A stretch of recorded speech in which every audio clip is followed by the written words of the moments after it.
This edition of the Ridley Report is brought to you by porkbest.com.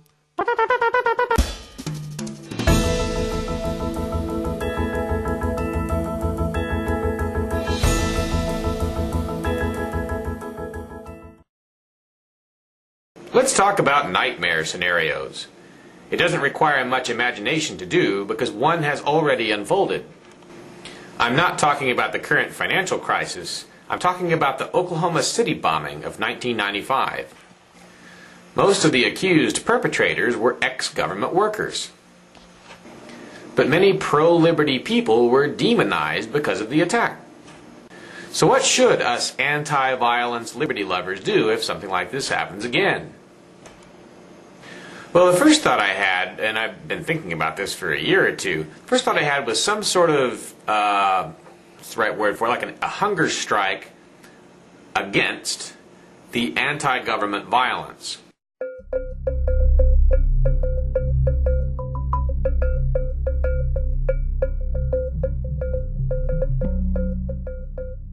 That's a pretty extreme measure, relatively dangerous for the people doing it.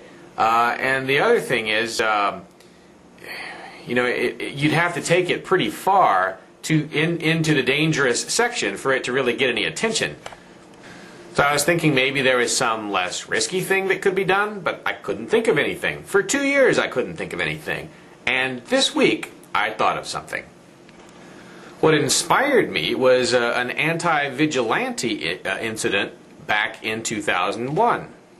Muslim Americans were being attacked in small numbers by nativist vigilantes after the 9/11 attack. So in response, some native-born Americans began spontaneously providing security at Muslim schools and so forth. I don't know how secure their security was, but just by being there, they accomplished two things. First of all, they complicated the planning of any vigilantes that might have wanted to harm Muslims.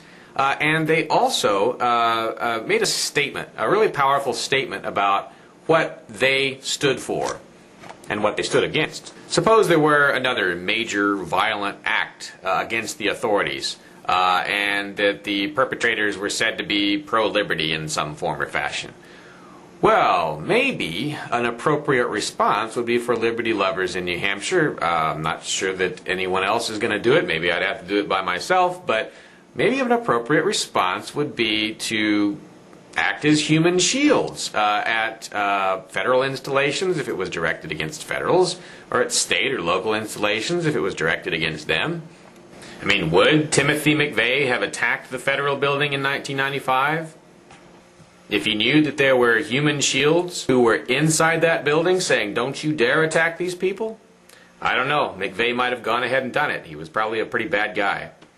But another example, say, okay, if human shields, let's go back to the Civil War. It's 1860, and there are, say, 5 or 10 very strong states' rights people, and they go to Fort Sumter, and they set up tents right outside the fort, or maybe inside the fort, and they say, you know, if you attack this federal installation, you're going to be taking your states' rights allies out with the federal people that you're targeting.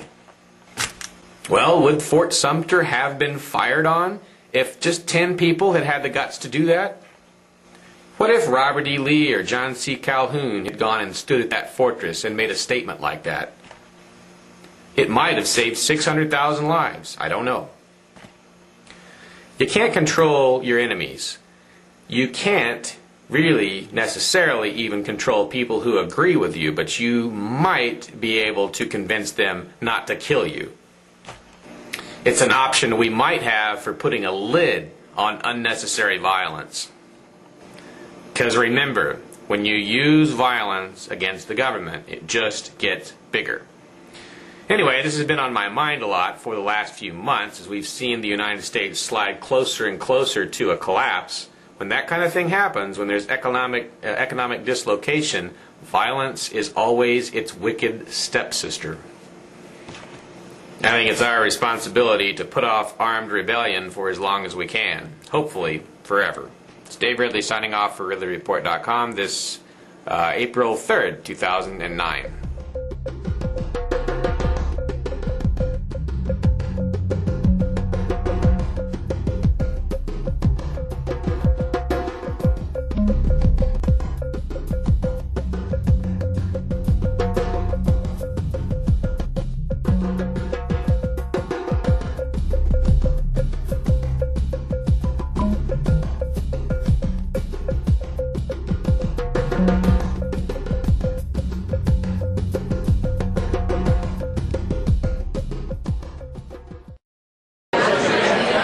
Did you enjoy the New Hampshire Liberty Forum?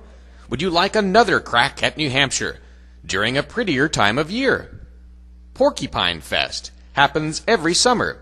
It's your chance to experience America's freest state and its most effective liberty movement. Don't miss the fun. Sign up now.